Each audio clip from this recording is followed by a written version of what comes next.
이 개념이 궁금했다. 제70회 능력. 하나님의 가장 크신 능력은 어떤 능력일까요? 종교를 가지고 있는 사람들이 많이 있습니다. 종교의 필수적인 요소는 신과 사람이기에 종교를 가지고 있는 사람들은 그 종교의 신을 믿는 사람들이라고 할 수 있을 것입니다. 그럼 종교를 가지고 있지 않은 사람들은 어떨까요? 그 사람들은 아예 신을 믿지 않는 사람들일까요? 꼭 그렇다고는 할 수 없을 것 같습니다. 예를 들어 어떤 종교도 가지고 있지 않더라도 등산을 좋아하는 사람들은 산의 신을 향한 제사, 즉 산신제를 드리곤 합니다. 또 어떤 종교도 가지고 있지 않더라도 바다에서 물고기를 잡는 어부들은 바다의 신을 향한 제사, 즉 해신제를 드리곤 합니다. 또 어떤 종교도 가지고 있지 않더라도 아이가 없어 아이 갖기를 간절히 원하는 사람들은 삼신할머니를 향해 빌곤 합니다. 특정 종교를 가지고 있지 않다고 해서 그 사람이 꼭 신을 믿지 않는 것은 아니라고 할 수 있습니다. 그런데 사람들이 신을 믿는 이유는 무엇일까요? 신의 무엇을 믿는 것일까요? 그것은 신의 능력을 믿는 거라고 말씀드릴 수 있을 것 같습니다. 산을 오르는 사람들이 산신제를 드리는 이유는 산을 다스릴 수 있는 능력이 있다고 생각되는 산신으로부터 보호를 받기 위해서입니다. 물고기 잡는 어부들이 해신제를 드리는 이유는 바다를 다스릴 수 있는 능력이 있다고 생각되는 해신으로부터 보호를 받기 위해서입니다. 삼신할머니에게 비는 사람들은 삼신할머니는 아이를 점지해줄 능력이 있다고 생각하기 때문입니다. 사람들은 바로 신의 능력을 믿는 것입니다. 다시 말해 신이 아무런 능력이 없다면 그 신을 믿을 이유가 전혀 없는 것입니다. 이 점에 있어서 기독교도 마찬가지입니다.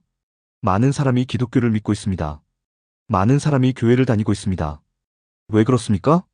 그 이유는 사람들이 기독교의 신인 하나님을 믿기 때문입니다. 좀 더 구체적으로는 하나님의 능력을 믿기 때문입니다. 다시 말해 하나님의 능력을 의지하고 하나님의 능력을 구하기 위해서 하나님을 믿는 것입니다. 만약 하나님에게 아무런 능력이 없다면 사람들은 그 즉시 하나님을 버리고 다른 신을 찾아 나설 게 분명합니다. 이렇게 능력이라는 관점에서 볼 때 하나님은 정말로 최고입니다. 왜냐하면 하나님 스스로 창세기 17장 1절에서 나는 전능한 하나님이라고 선포하고 있기 때문입니다. 그리고 말로만 전능한 하나님이라고 하신 것이 아니라 그 능력을 정말로 많은 사례를 통해 입증해 보이셨기 때문입니다. 아들이 없는 아브라함에게는 그의 나이 100세 때 이삭이라는 아들을 주시는 능력을 발휘하셨습니다. 아브라함의 아들 이삭이 그랄에 거주할 때는 이삭에게 100배의 소산물을 얻을 수 있게 하는 능력을 발휘하셨습니다. 아무것도 가진 것 없이 외삼촌 라반에게로 도망을 쳤던 이삭의 아들 야곱이 고향으로 돌아올 때는 풍성한 가족과 2대의 소유물을 가질 수 있도록 하는 능력을 발휘하셨습니다. 애굽의 노예로 팔려갔던 야곱의 아들 요셉은 애굽의 총리가 되는 능력을 발휘하셨습니다. 또 출애굽기에서는 10가지 이적을 통하여 이스라엘을 애굽의 소나기에서 구해내는 능력을 발휘하셨고 홍해의 바다를 가르시는 능력을 발휘하셨고 마라에 쓴 물을 단 물로 바꾸시는 능력을 발휘하셨고 만나와 메추라기를 내리는 능력을 발휘하셨고 반석에서 물이 나오게 하는 능력을 발휘하셨습니다. 또 한낱 양치는 자에 불과했던 다윗, 아버지와 형제들로부터도 외면을 받던 다윗을 이스라엘의 왕으로 세우시는 능력을 발휘하셨고 엘리사를 통해 죽은 자도 살리시는 능력을 발휘하셨고 포로에 불과했던 다니엘을 바벨론의 총리로 삼아주시는 능력을 발휘하셨습니다. 참으로 전능하신 하나님이십니다. 참으로 못하실 게 없는 하나님이십니다. 신약에 들어와서도 하나님의 능력은 변치 않으셨습니다. 가나의 혼례 잔치에서 물을 포도주로 바꾸시는 능력을 발휘하셨고 왕의 신하의 아들을 보지 않고서도 그저 먼 곳에서 말씀으로 병에서 낫게 하는 능력을 발휘하셨고 베데스다 연못가에서는 38개 동안 중병 앓던 사람을 말씀 한마디로 일어나 걷게 하는 능력을 발휘하셨습니다. 또 보리떡 5개와 물고기 2마리로 5,000명을 먹이시고도 12광줄이나 남기는 능력을 발휘하셨고 바다 위를 걸으시는 능력을 발휘하셨고 날 때부터 맹인이었던 사람의 눈을 뜨게 하시는 능력을 발휘하셨고 죽은 지 이미 나흘이나 되어 이미 시신이 썩어가는 나사로를 나사로야 나오라라는 말씀 한마디로 새 생명을 주시는 능력을 발휘하셨습니다. 참으로 전능하신 하나님이십니다. 참으로 못하실 게 없는 하나님이십니다. 이러니 사람들이 하나님을 믿는 것입니다. 사람들이 하나님의 능력을 기대하면서 하나님을 믿는 것입니다. 즉 나에게도 아브라함처럼 아들을 주실 수도 있다는 하나님의 능력을 기대하면서 또 나에게도 이삭처럼 100배의 소산물을 얻게 하실 수도 있다는 하나님의 능력을 기대하면서 하나님을 믿는 것입니다.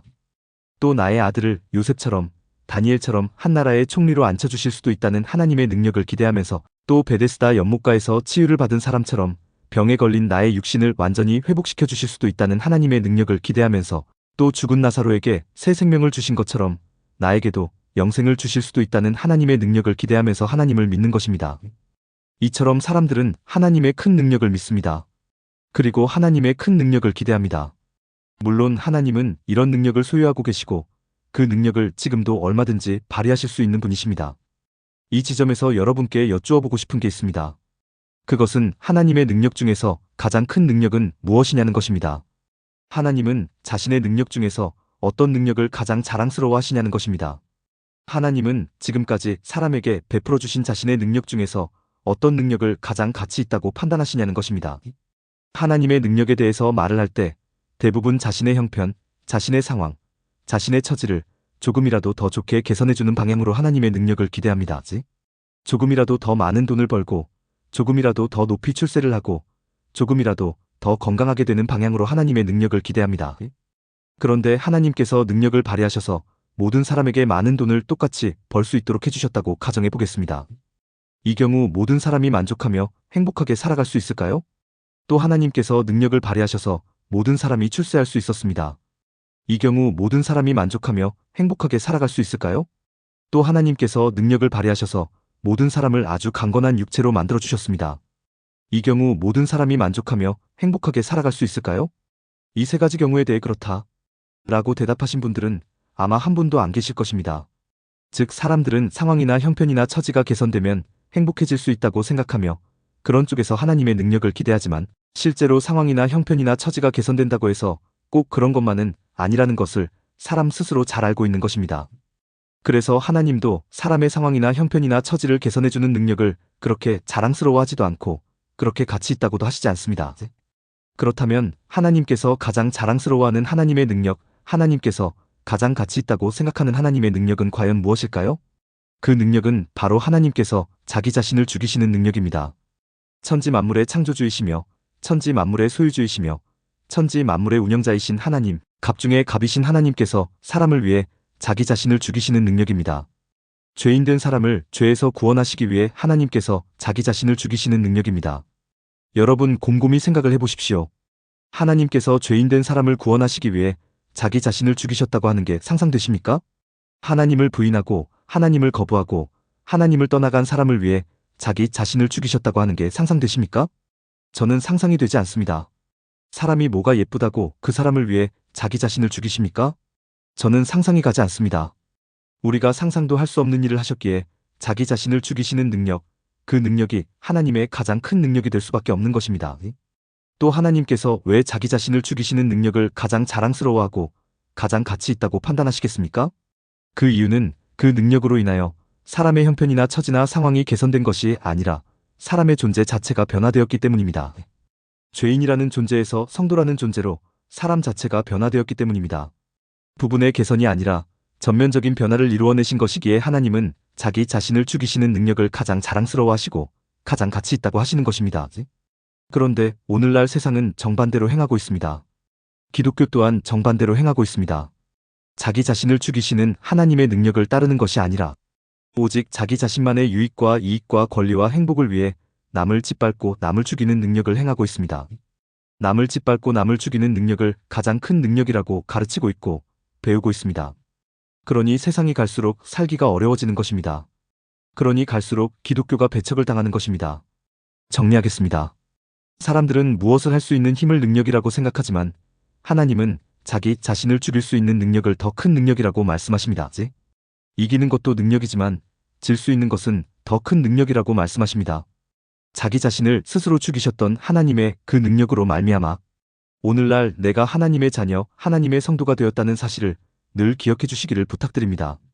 그리고 내가 남을 위해 죽을 수 있는 능력까지는 비록 갖추지 못했지만 하나님으로 말미암아 적어도 남에게 피해를 주지 않을 수 있는 능력은 갖추고 있다는 것을 늘 기억해 주시기를 부탁드립니다.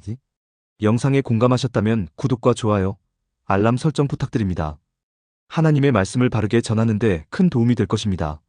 평등하고 공정하며 정의롭고 행복한 세상을 이루는 데 큰 도움이 될 것입니다.